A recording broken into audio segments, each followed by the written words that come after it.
Finally, she says to us, "I'm really sorry, there's no heartbeat." Hey guys, it's KJ. Welcome to my channel. Today I have a bit of a different type of video that I wanted to share with you. It was one of the toughest moments in my life, but when I was going through it, I thought I wanted to hear about other women who have been through it, and as it turns out, there are not many women that have shared stories similar to mine, so I figured I would share my story, and maybe if someone else can relate, then... So this is the story of our coping with miscarriage, and more specifically, a miscarriage misdiagnosis. I'm just going to start from the beginning. Back in March, I found that I was pregnant, and John and I went for a 6-week sonogram on a Saturday, and we saw the heartbeat, we heard the heartbeat. I did not expect to be as emotional as I was. I'd never been through it before. I'd seen my mom pregnant 4 times. I'd seen all my friends pregnant once, twice. Some of them had, were already pregnant with their second child, and I just never imagined it happening to me. So when we went for the sonogram, I did tear up a little bit. It was really emotional, and being able to see the little baby, the little, tiny nugget, and seeing the heartbeat and hearing the heartbeat, and I shed a few tears. I was not expecting that, but I did. So it was exciting. The next day, Sunday night, John and I were watching American Idol, and I went to the bathroom, and there was just blood, lots and lots of blood, full period blood. Sorry, TMI, but I'm just giving you the facts. So naturally I panicked, and I'll rewind a little bit. I had been spotting the first, I found out about 4 weeks, and I'd been spotting the last couple of weeks. So when I was spotting a little bit heavier times than others, the doctor wanted me on bed rest. So I was trying not to panic, but this was a lot of blood, not just spotting, like I said, a full cycle. So it was after 8 o'clock, after 9 o'clock, and there was not much I could do. So try not to panic, but all night I just kept bleeding. Next morning, kept bleeding, so I decided to stay home, and I called my doctor. I didn't call till they're closed from 12 to 1, and I think I didn't call till after that. I was just so nervous, and I just kept bleeding, and I was so afraid of what was going to happen. So finally I called. I told them the doctor doesn't come until about 1 or 2, so it didn't really matter if I had called earlier anyway, I guess. And they're like, okay, we'll let the doctor know, and you'll be his first call. As soon as I hang up, I got a call right away, and it was the ultrasound technician, and she called me, and she said, "You need to come in right now." And I started panicking. I was like, "What? Why? What's happening?" And she's like, "It really could go either way, but come in and let's see what's going on." I hadn't told anybody at this point that I was pregnant. John knew, and my best friend, and that was it. I wanted to tell my parents in some kind of more exciting way, I guess, so I wasn't sure how I was going to tell them yet. And I called my aunt. I was like, "Can you pick me up at the train?" Because John and I live about 45 minutes from where my doctor is. My aunt picked me up, and she was trying to keep me calm, but naturally I was nervous. And we go to the doctor, go for the sonogram, and I'm terrified. The ultrasound technician is doing the ultrasound, the sonogram, and I could just tell by her face that something was not right. I just had this pit in my stomach from the night before, and she was taking a long time. When we went on Saturday, it did not take that long to find a heartbeat, and it was just taking a really long time. And finally she says to us, "I'm really sorry, there's no heartbeat." So naturally I was devastated. I was in shock, and it was, I was trying to tell myself, these things happen, and, I only knew I was pregnant for a couple of weeks, so, but, once you, see the heartbeat, hear the heartbeat, it just changes everything. She gives us a minute for me to get dressed and to bring me into the doctor, and I'm just in such shock. My aunt is amazing and just trying to calm me. I don't know if she needed to calm me down. I was just sort of just in shock, but she was just really there for me. And we go in to see the doctor, and the doctor says, unfortunately these things can happen, and it's nothing you did, and there's nothing you could have done.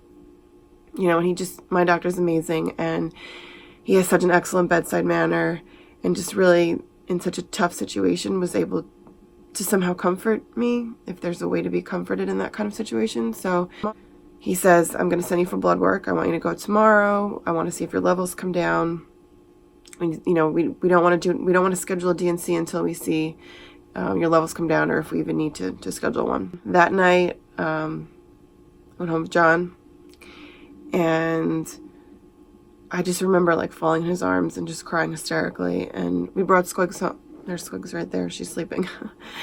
Brought Squigs with me just because when I'm feeling any kind of emotion, whether I'm happy or sad or just content, neutral, just she's my angel on earth. And there's just something about a dog that can just, you know, they love you so much and unconditionally.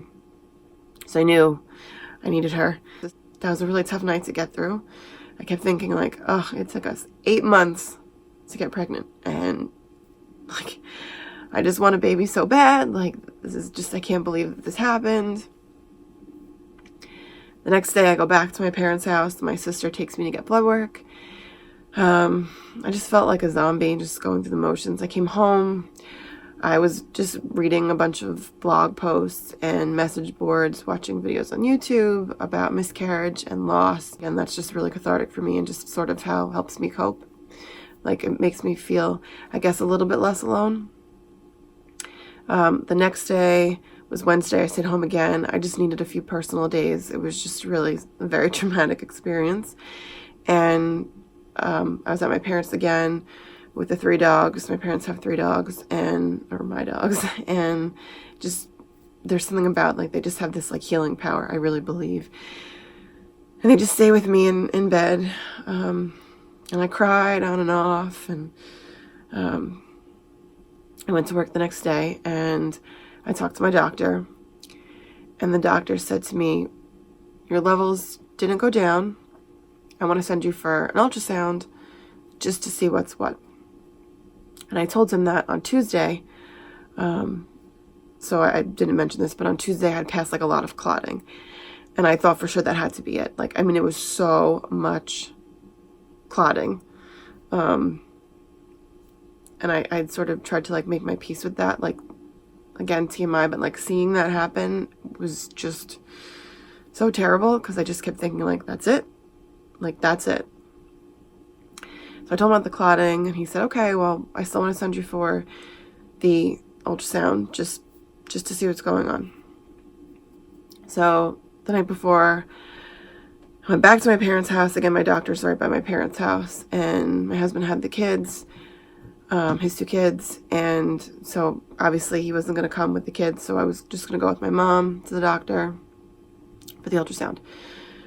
But that night, again, I was just with my dogs. I was watching, I think, the movie with my mom. Maybe we were watching the Mets.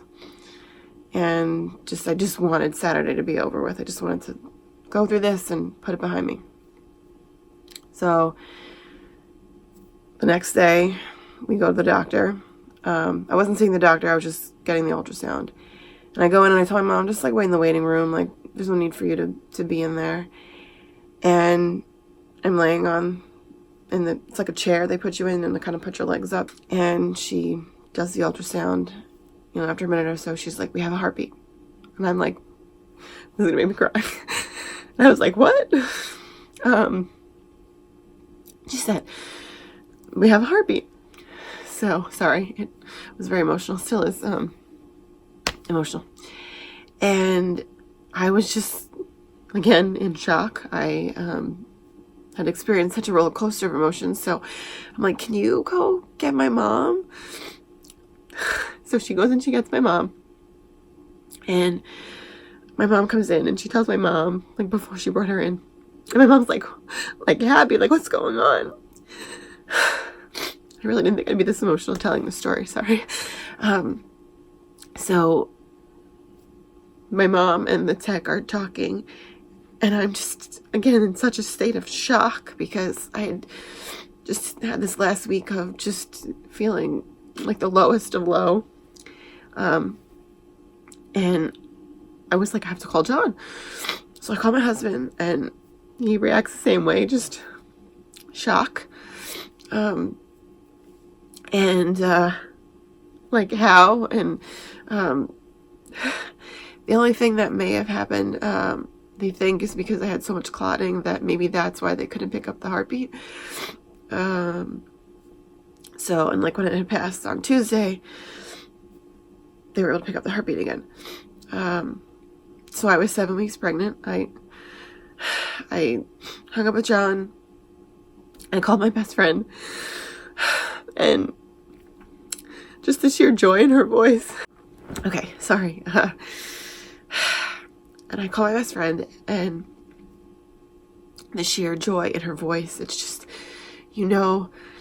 someone is truly a good friend, a best friend, when they just can experience those highs with you and those lows with you. And she has been there for me through it all. And when she was trying to get pregnant for her first, every difficult time that she experienced, like, I felt it too. And when I thought we lost this pregnancy, I felt like she was just as devastated and as my friend. And then when I called her to tell her everything was okay, it was just so amazing. So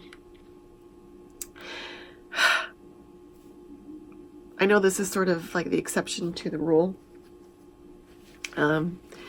But I want to say that I feel very lucky that my doctor was very thorough. Not every doctor is that thorough. He did not want to schedule a D&C until we did the blood work, and he'd actually given me 2 prescriptions for blood work. I had only done the 1, but he had given me 2, like, in case I was going to go back for the second one. And I feel very lucky that he, again, was so thorough. The blood work, going in for the ultrasound, did not want to schedule the D&C unless we had to. And I know from watching other people tell their stories, they had to be their own advocate. I watched one woman tell her story about how she just had this feeling that she was still pregnant, and her doctor and her husband were like, no, we just want to schedule the D&C, and she had gone in for it. She begged them for one more ultrasound, and there was a heartbeat, and her daughter is grown now. But if she hadn't done that, I mean, she never would have known, I guess. But I mean, that's just a really scary thought. So I don't want to give anybody false hope. I just want to say that if you do go through something similar, if you go experience loss, just make sure you check all the boxes. Again, not trying to give anybody false hope, but I think it's just really important, given my experience, that you check all the boxes, whether your doctor is checking all the boxes or you have to advocate for yourself, because I wouldn't have known. I would never have known if things hadn't gone the way they did, if things hadn't turned out for the better. But I just, again, can't stress enough, be your own advocate. And for those who have experienced loss, I am truly sorry. I know that things worked out for me, but that week of just feeling so sad and depressed and shocked, those were real feelings, and I went through it, and it was just a really dark, terrible time for me. So I sympathize, and you are strong and amazing and incredible for going through it, and there is another side. But that is my story. That is my miscarriage misdiagnosis. I know everything worked out for the best, but I really did not feel okay in my pregnancy until my 3rd trimester, which I'm in now. I was always worried. I still worry sometimes, not as much, but in the beginning I was so anxious, and I felt like, I know everything's okay, but like, am I still pregnant? And it just was a pregnancy full of anxiety. So if you are someone that had a miscarriage misdiagnosis, you're not alone, and I would love to hear from anybody who's been through it or knows someone that's been through it. It's, again, I know everything is okay, but it made for a tougher pregnancy, in that I was just always afraid something was going to happen. Always. I never felt like things were okay. Until I hit about 30 weeks. Thank you for watching. I know this was a bit of a tough one, a bit of an emotional one, and I do plan to tell more positive stories about my pregnancy. I guess this is a positive story, but I guess I plan to tell less sad stories about my pregnancy. I'm not really sure how to word that. I want to be sensitive to people who have gone through a loss, but I do plan to share like a first trimester recap, all trimester recaps, and just things that I found that helped me get through it physically and emotionally, because as I said, it was just a really anxious time in my life, and if I can help someone else, then that's great. So I will see you guys in my next one.